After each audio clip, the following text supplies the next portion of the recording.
I was born and grew up in West Berlin while the wall existed.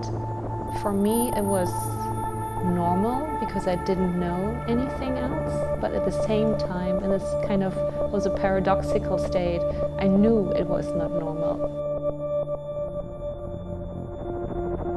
It surrounded West Berlin and cut it off from the German Democratic Republic and from East Berlin.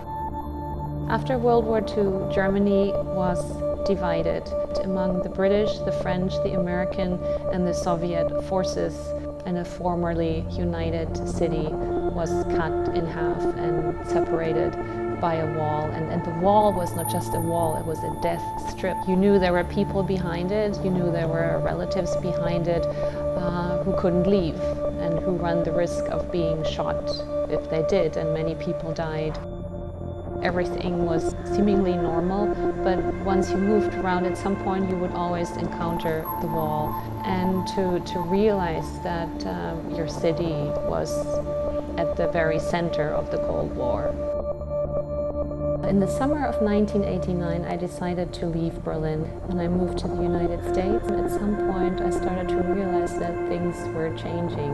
I heard about the borders becoming more porous in Hungary, the protests in East Germany. At the same time, however, I didn't really think anything major would happen. I think very, very few people had any idea that the wall would come down. The fall of the Berlin Wall was such an important symbol because everybody knew that was the center of the Cold War. This is where the two fronts collided. And of course the wall is a very, or I should say was a very visible object. It's something you could see from outer space. And it divided a city, it divided the world. I think that's a pretty powerful symbol.